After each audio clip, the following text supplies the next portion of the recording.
Hey, teman akurat, selamat pagi. Hari ini kita akan jalan-jalan di Museum Penerangan Taman Mini Indonesia Indah. Yuk, kita masuk.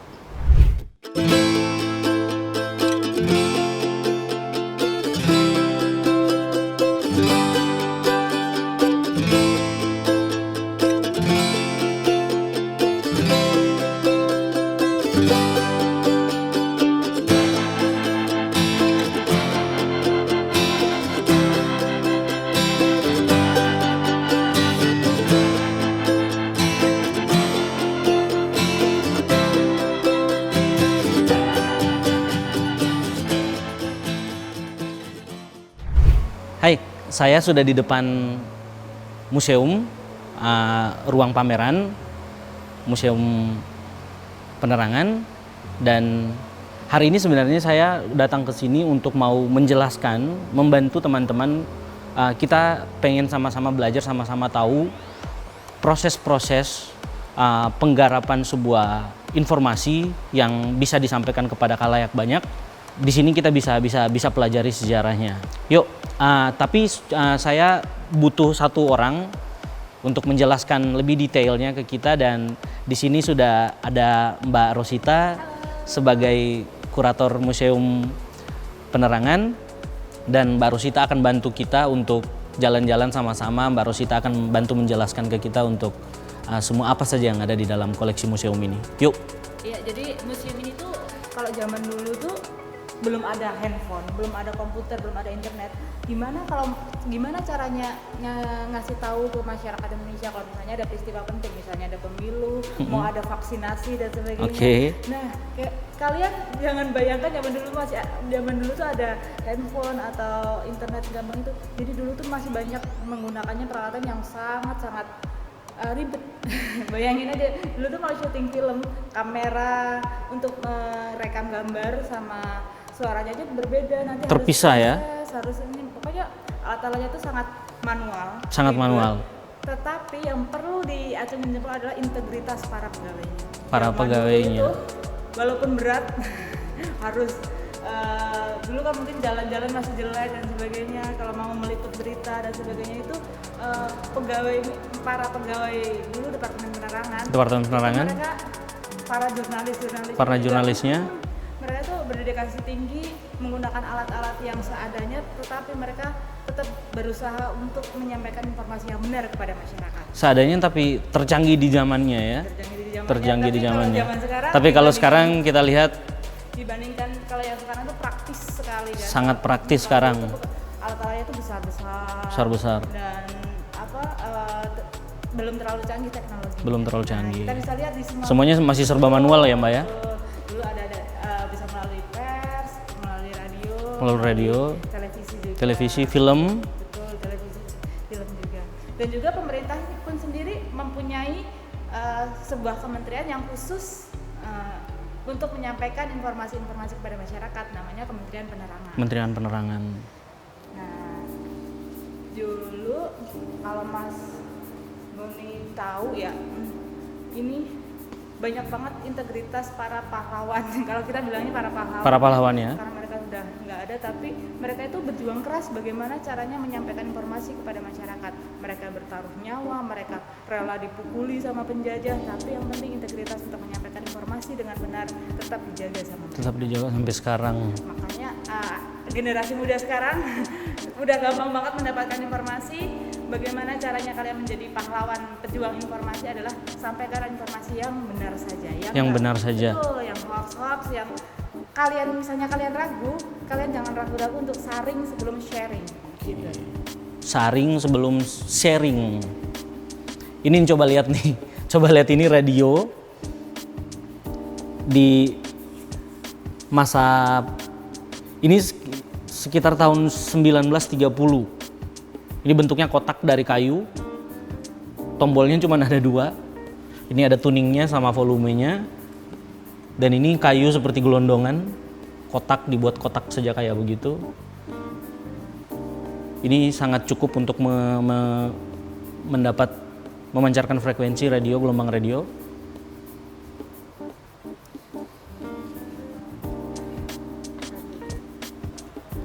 Ini speaker ya. Nah, ini kamera pertama yang dipakai untuk film ya Mbak ya?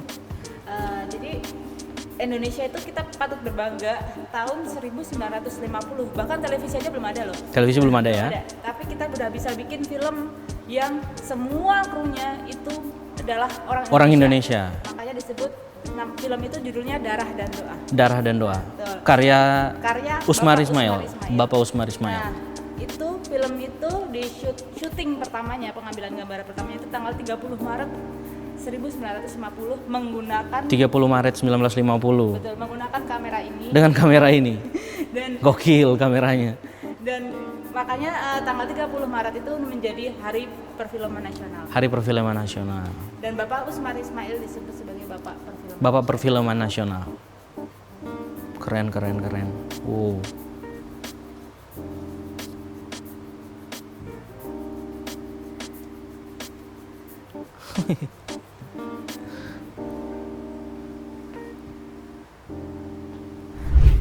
Ini lagi teman-teman, ini alat pemancar TVRI untuk Asian Games keempat di Jakarta. Ini tentu waktu masih zaman Bung Karno ya. Ketika ada pelaksanaan Asian Games keempat, Bung Karno kan pengen, ayo dong gimana caranya kita tunjukkan Indonesia itu maju dibandingkan negara-negara Asia yang lainnya. Makanya dia bikin televisi, ayo gimana caranya kita bikin televisi. Makanya tahun 1962 dibikinlah televisi. TVRI, Televisi Republik Indonesia. Dengan alat-alatnya keren banget ya karena rumit banget. Rumit, sangat rumit. Teknologi broadcast sudah lebih canggih, lebih simple. Kalau zaman dulu tuh wow banget. Semuanya diimpor. Ini komponennya dirakit satu-satu. Gila keren banget. Dan ini teman-teman, ini saya sangat tertarik dengan satu alat ini. Ini adalah tape recorder yang pertama kali merekam suara pidato dari Bapak Kolonel Soeharto saat itu. Maijen ya. Maijen Soeharto saat itu yang menerima tugas untuk penumpasan PKI, dan radio ini yang dipakai pertama kali untuk merekam suara beliau saat di Lubang Buaya waktu pengangkatan jenazah 7 jenderal. Ini sangat bersejarah radio ini, dan radio inilah barang bentuk fisiknya ini yang asli yang dipakai untuk merekam suara beliau. Ini diengkol dengan sistem manual tanpa bantuan listrik. Jadi gelombang suaranya itu didapat dari engkol manual. Jadi tidak pakai listrik untuk merekam pidatonya ya. Jadi ketika terjadi peristiwa di 30 SPKI kan jenderal-jenderal dikubur dibunuh dan dikubur di sebuah sumur di Lubang Buaya. Dulu Lubang Buaya itu masih kebun-kebun luas banget, di sana belum ada listrik dan sebagainya. Nah, bagaimana dong cara merekam waktu itu Maijen Soeharto berpidato tentang sudah diangkat jenazah para jenderal tersebut? Itu para staf RRI menggunakan tape recorder tapi masih manual, diengkol. Dia memutar pitanya untuk merekam itu harus diengkol karena memang di situ daerahnya remote banget. Masih belum ada listrik, belum ada pakai baterai, jadi diengkol secara manual agar bisa merekam. Kemudian nanti hasilnya disiarkan melalui RRI. Yuk, kita jalan-jalan lagi.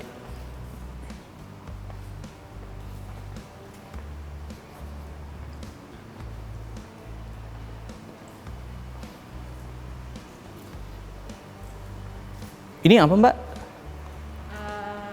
Itu kalau zaman dulu belum ada kaset, maksudnya pakainya vinil.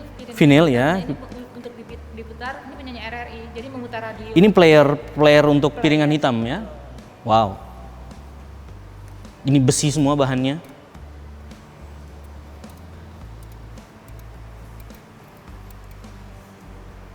Tahun 58 masih digunakan.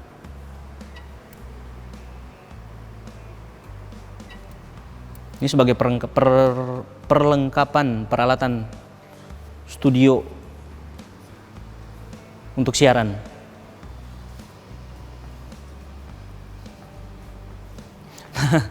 Sini sini sini sini. Ini yang gokil nih. Kamera TVRI, kameranya sangat besar, tripodnya itu besi semua, badannya besi semua. Dan ini untuk alat untuk memonitor hasil tangkapan dari kameranya. Itu dimonitor lewat tabung ini, kotak ini. Ini juga sangat berat ini. Gambarnya akan keluar di sini, dipantau dari sini. Dan ini untuk mengatur frekuensinya, segala kebutuhan-kebutuhan yang biasanya di kamera-kamera sekarang itu sudah sekalian di bodi kameranya, bisa diatur dari kamera, bahkan bisa dari handphone. Dulunya itu terpisah, dia badannya di sini, semua peralatan untuk mengontrol, akses untuk mengontrol kamera itu di sini. Ini juga super berat. Jadi nggak heran kalau dulu kru-kru televisi, wartawan itu krunya selalu banyak. Dan itu sangat capek kerjaannya karena ya salah satunya mikul-mikul ini. Pindah-pindahin, ngangkat, dipindahin kemana-mana. Dan itu sangat-sangat butuh perjuangan dan butuh makan yang kenyang.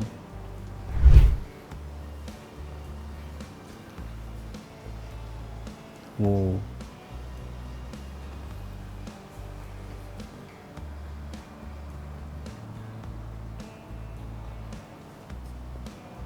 Ini ada pengukur gambar televisi, ada lampu studio RRI, lampu studionya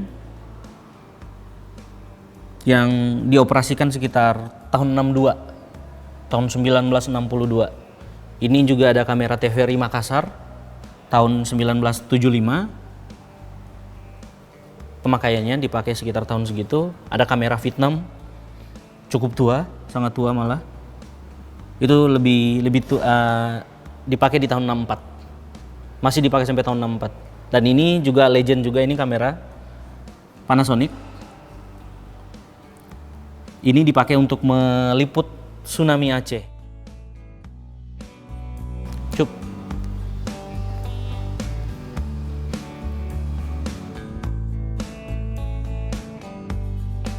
Ini kamera pertama RRI. Yang bisa dipakai di luar ruangan.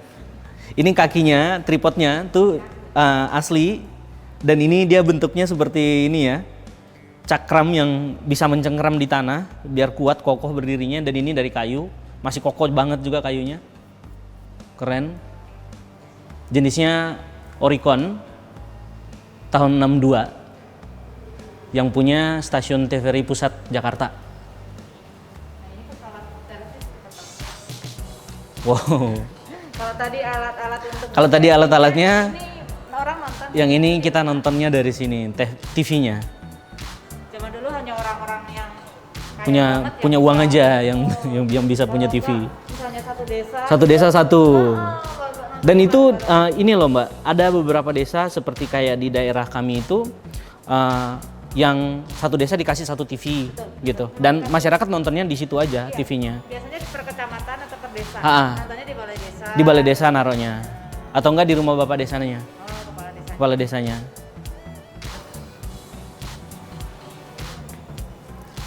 Kita masuk studio TV zaman dulu ya. Ini sedang diwawancarai. Saya jadi narasumbernya hari ini untuk siaran TVRI. Dan ini krunya, ini ada peralatan set studionya lengkap. Logo ini tahun berapa ya Mbak? 90-an ya? Logo Legend ini ya? Logo Legend. Ini kameranya ini asli beneran Sony. Dan di dalam ada ruang kontrol.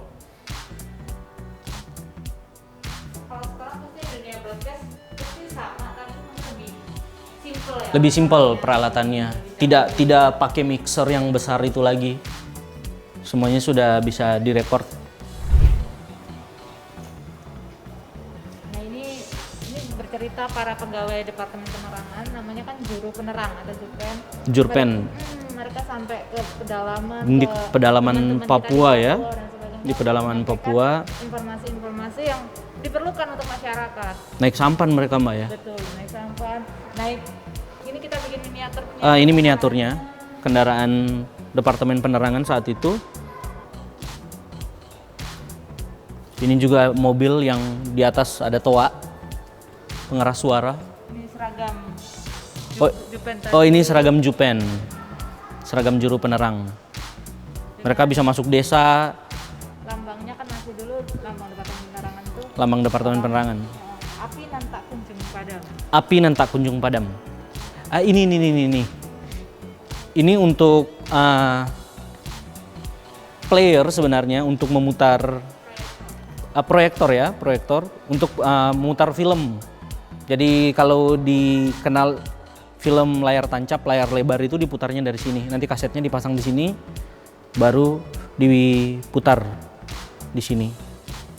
Ini sebenarnya ada pitanya, ada pita kasetnya. Ini mereknya Elmo Sound Projector. Digunakan sekitar tahun 60 sampai 75.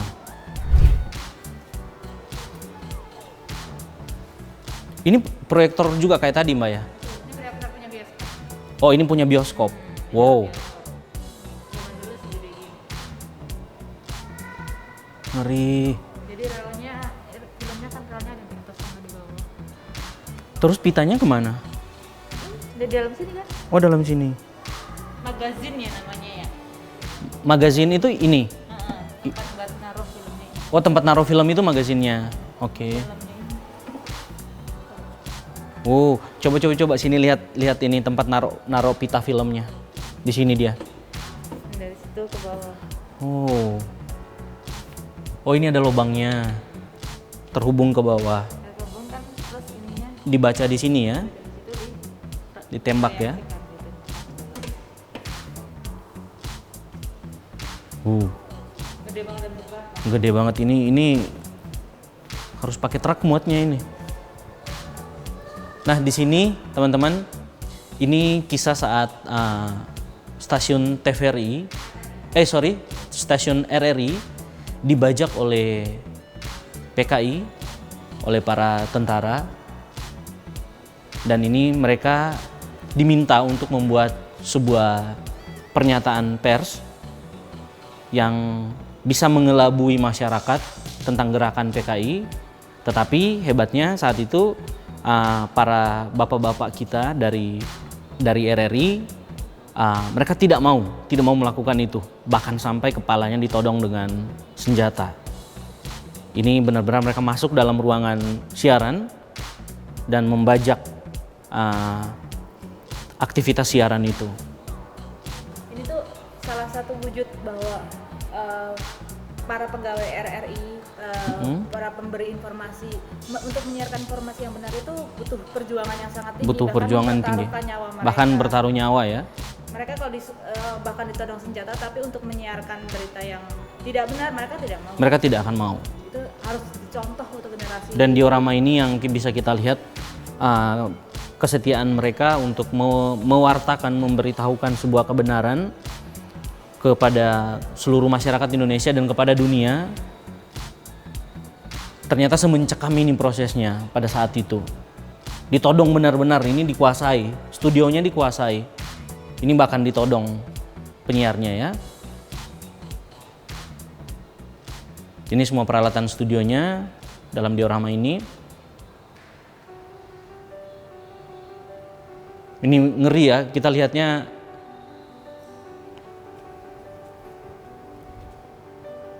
Wow.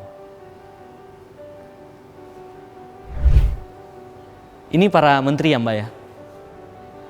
Para menteri penerangan. Kominfo ya. Ada Bapak Joni Plate yang terbaru. Ada Pak Joni, ada Pak Rudiantara, Pak Tifatul Sembiring, Bapak Muhammad Nuh, Bapak Sofyan Jalil, dan Samsul Muarif.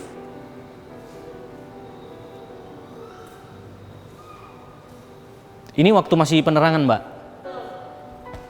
Yang ini sudah berganti ya, Kominfo sejak 2001. Ini peralihan, masa peralihan, Mbak? Karena ketika Bapak Abdurrahman Wahid menjadi presiden, Departemen Penerangan ini kan dibubarkan sama beliau. Dibubarkan, oke. Oleh Gus Dur ya. Sebutnya Lembaga Informasi Nasional. Lembaga Informasi Nasional. Dan juga ada Badan Informasi.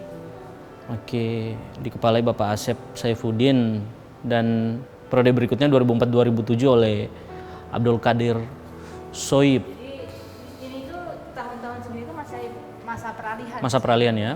Hingga akhirnya kemudian menjadi Kementerian Komunikasi dan Informatika. Sini nih teman-teman, saya mau tunjukkan sama kalian betapa susahnya saat itu membuat berita, koran khususnya, itu di sini alatnya, opmak namanya opmak. Ini meja opmaknya, ini per kata disusun, per huruf satu-satu nih dibikin nih. Nih, disusun satu-satu, ini yang font-font yang besar. Ini huruf besarnya, ada huruf kecilnya. Ini kayak gini. Ini ada angka. Kayak gini. Dan ini yang paling kecilnya. Nih. Ini per kalimat. Kayak gini dia. Dan yang lebih ribetnya lagi ada yang per kata. Nih. Ini coba kalian lihat. Per huruf. Ini A, ini E. Wow. Ini O. Ini banyak banget semuanya. Semua huruf ada di sini dan disusun satu-satu. Bayangkan aja kalau seandainya sudah disusun, sudah dicetak dan ternyata typo. Gimana caranya coba? Ulang lagi dari awal, dari nol. Ulang lagi, nyusun lagi nih satu-satu. Setelah itu baru masuk di mesin cetaknya, baru di press. Di press sesuai ini, cetakan ini. Ngeri kan? Begitu repot dan ribetnya.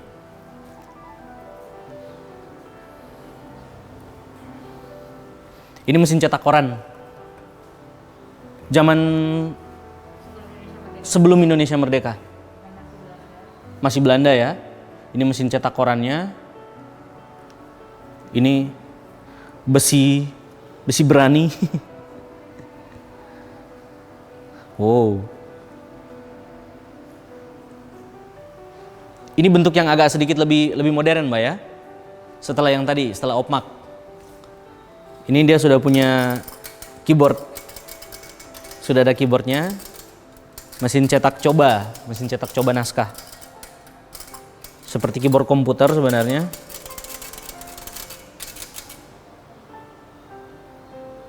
Ini bisa dilihat, ini hasilnya dari sini, Mbak. Dari sini ya.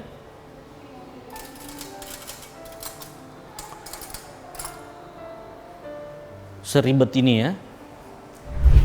Ini foto-foto zaman-zaman perjuangan kemerdekaan.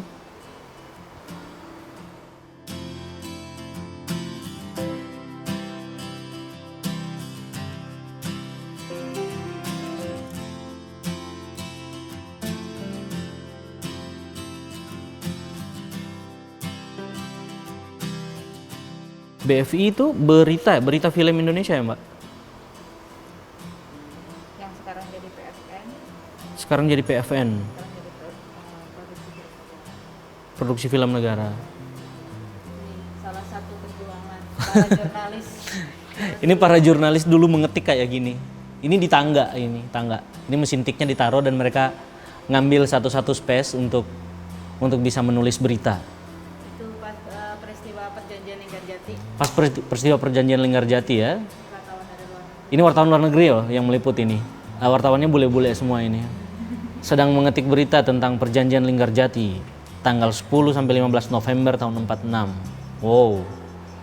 Pekerjaannya seribet ini. Sekarang kita sudah mengetik dari handphone, bisa mengedit dari handphone.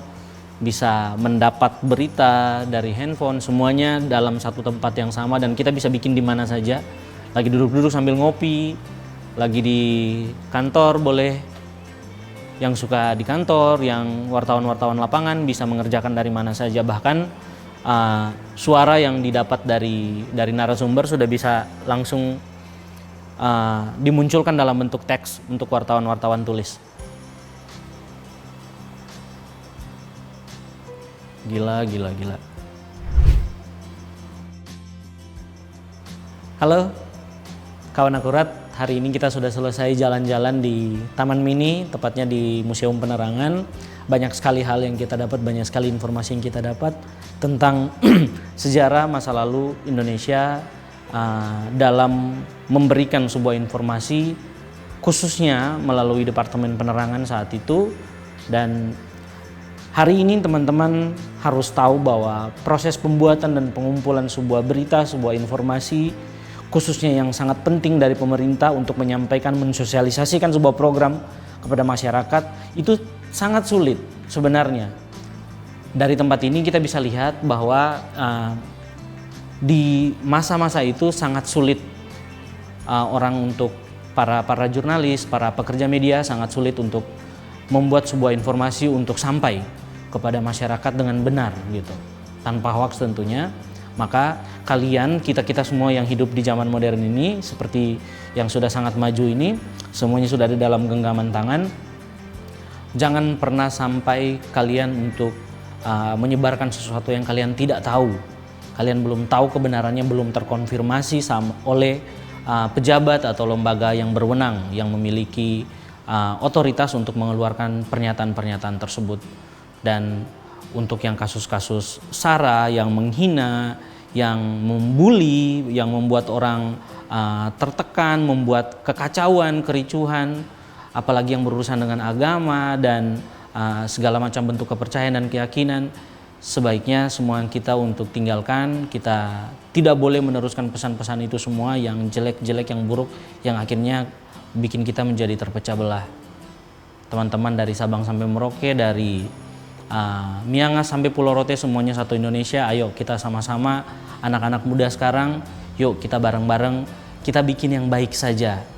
Jika kamu tidak bisa memberikan sesuatu yang baik, minimal kalian tidak merusak dengan apa yang kalian yang ada di tanganmu. Handphonemu, gawaimu, gadgetmu tidak bisa kalian pergunakan sampai membuat kekacauan di negara ini dengan menyebarkan berita-berita bohong atau hoax. Oke, kamu harus saring sebelum share. Itu wajib. Oke? Saya Boni Bribe, hari ini kita sudahi jalan-jalan jelajah museum di Museum Penerangan. Kita ketemu lagi di edisi-edisi berikutnya. Tetap pantau akurat.co yang selalu update setiap hari. Kalian bisa dapat apa saja informasi-informasi yang tentu semuanya benar, karena kami sudah mengkonfirmasinya terlebih dahulu sebelum sampai ke kalian. Thank you.